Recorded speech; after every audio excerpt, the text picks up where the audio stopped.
Gunnar, most people, they go into a gym, and the first thing they're really worried about is like, oh God, how do I get my waist thinner? I mean, it's just like, you know, women say it's the hips, legs. They have these infomercials. Oh, spot reducing, spot reducing. If you just focus on your stomach, you'll lose it there. But that's not true. It's an overall training. No such thing as spot reduction. You have to work the abs. You have to work the entire core. You have to work the whole body. Exactly right. So.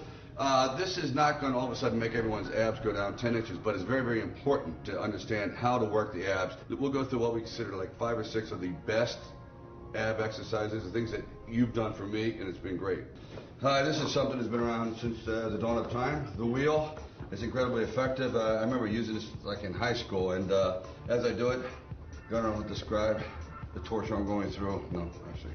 Well, actually, it is sort of like torture, but it's a good torture. It's a good thing. But every now and then you gotta pay the price, you know? He's gonna get a lot of work here on this in the eccentric phase of the motion, which is on the way down, so it's during the stretching phase. Tremendously difficult not only to stabilize, but he's got to pull. It's very active on the way up, on the contraction. The abs never get a rest on this. There's no pause, steady breathing. It's starting out, you don't have to go this far, really. Just this far. You can be sitting there watching your favorite TV show, you know, just playing with the kids, whatever, just rolling back and forth, and then you start to build up a kind of an endurance factor. You could actually be watching Rocky. You could be watching Rocky, but I wouldn't recommend it because I know what the outcome is. But it's a fantastic exercise, no kidding aside, and there's a reason it's been around forever. And we're back having a ball. You know, Gunnar, in every gym, they have this ball, which has become, you know, a standard piece of equipment.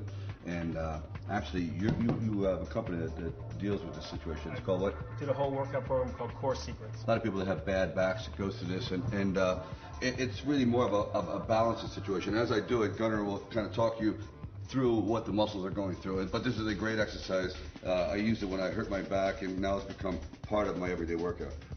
If you think about what you're doing here, you're forcing the abdominal muscles to fire and create different firing patterns, so they're adapting. Just by stabilizing on the ball, you're doing more work than if you were just doing a crunch on a hard, stable surface. You can also rotate at the top and put a little twist on it, engage the obliques, serratus intercostals, all by being on this ball. No, was that so hard?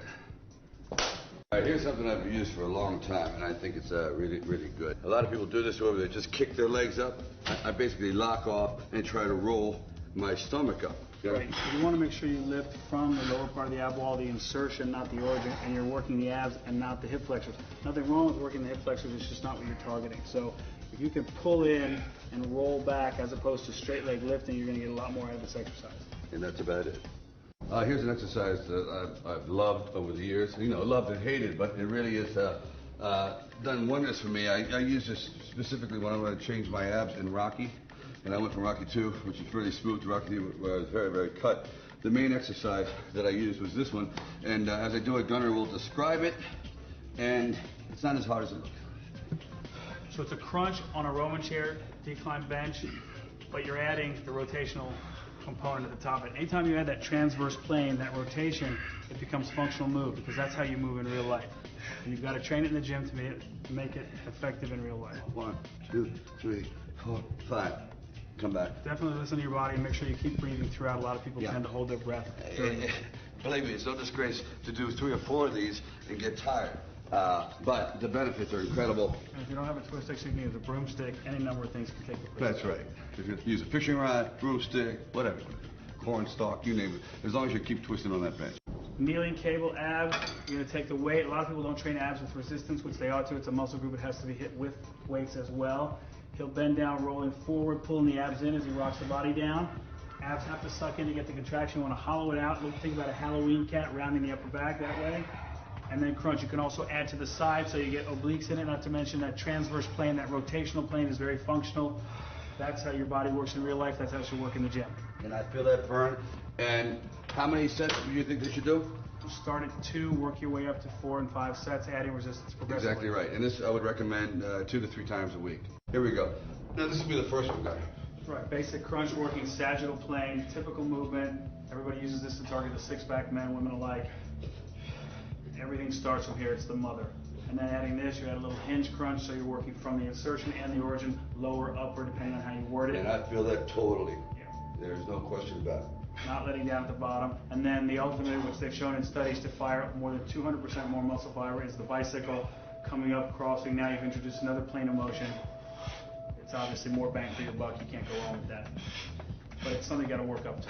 Yeah, I mean, I recommend riding a bicycle. It's a lot easier, but then again, you won't get the benefits of the big-time six-pack.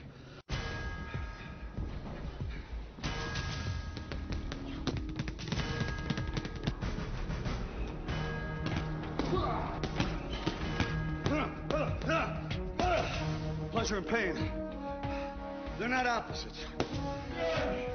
They're neighbors, separated by a thin line, by a split second. 1 minute, you're feeling like everything is going your way. Like you're ready to climb the highest mountain, heading for the top of the world.